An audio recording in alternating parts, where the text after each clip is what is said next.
मध्य प्रदेश विधानसभा में एक चौंकाने वाला खुलासा हुआ है। बीते 4 सालों में प्रदेश से करीब 60,000 बच्चे लापता हुए हैं।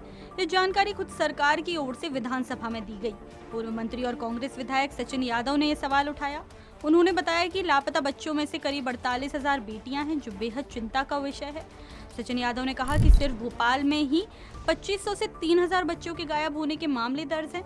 उन्होंने आशंका जताई कि कहीं इन मामलों के पीछे कोई गिरोह या रैकेट तो सक्रिय नहीं है। उन्होंने सरकार पर सीधा निशाना साधते हुए कहा कि यह आंकड़े साफ दिखाते हैं कि प्रदेश में बच्चे सुरक्षित नहीं हैं और यह पूरे प्रशासनिक तंत्र की नाकामी को उजागर करते हैं। मध्य प्रदेश में एक चौंकाने वाला मामला सामने आया है, जहां पर पिछले 4 सालों में 60,000 बच्चे जो हैं वो गायब हुए हैं। दरअसल विधानसभा में सचिन यादव, जो कि कांग्रेस विधायक है, उनके द्वारा सवाल लगाया गया, जिसके जवाब में ये बात कही गई सरकार के द्वारा कि 60,000 बच्चे जो है वो गायब हुए हैं। बातचीत करते हैं सचिन यादव जी। सर, क्या सवाल था आपका, क्या जवाब दिया गया आपको? देखिए, सरकार ने स्वीकार किया है कि पिछले 4 साल में लगभग 60,000 बच्चे और बच्चियां गायब हुई हैं। और सबसे बड़ी चिंता का विषय ये है कि जिस राजधानी में पूरी सरकार, पूरा शासन, पूरा प्रशासन यहाँ पर बैठा हुआ है, उसके बावजूद लगभग 2500 से अधिक हमारे बेटे बेटियां गायब होती हैं।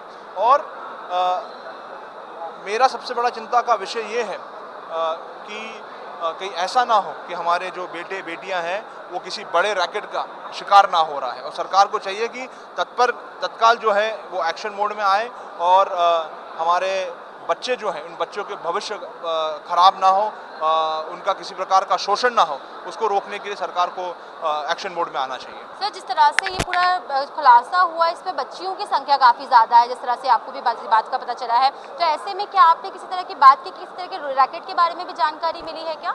देखिए, अभी जो बच्चियों के गायब होने की जो संख्या है वो भी बड़ी संख्या है। लगभग 48,000 हमारी जो बच्चियां हैं वो गायब हुई हैं। तो कहीं ना कहीं जो मेरी शंका है, वो शंका जो मैंने जाहिर की है, अब सरकार को चाहिए कि इस शंका को जो है दूर करने का जो है काम सरकार करे और हमारे बेटियों के साथ, हमारे बच्चों के साथ किसी प्रकार का कोई गलत काम ना हो, कोई रैकेट का वो शिकार ना हो, ये सरकार को सुनिश्चित करना चाहिए। सर, क्या किसी अधिकारी से भी आपकी बात हुई है क्या इसको लेकर? रैकेट का किसी तरह का कोई आपके क्योंकि आपने सवाल उठाया है, तो कहीं ना कहीं से इनपुट तो आपको मिला होगा, तो क्या किसी तरह की कोई रैकेट की भी आपको जानकारी मिली है क्या?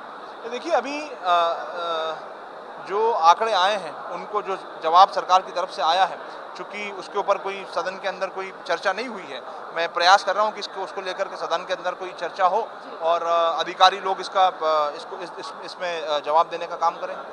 तो बिल्कुल देखिए, 60,000 बच्चे गायब होते हैं, जिसमें 48,000 बच्चियां होती हैं। ऐसे में निश्चित तौर पर रैकेट किसी तरह का चल रहा हो, ये भी आशंका जताई जा रही है। हालांकि बात करें तो सचिन यादव का साफ तौर पर कहना है कि इस विषय में चर्चा अब तक सदन में नहीं हुई है, लेकिन अधिकारियों से बात कर वो चर्चा करेंगे और प्रयास ये किया जाएगा कि ये जो एक बड़ा आंकड़ा है, इसे किस तरह से कम किया जाए। कैमरा पर्सन आमिर के साथ दीपक श्रीवास्तव, टी 27 न्यूज़, भोपाल।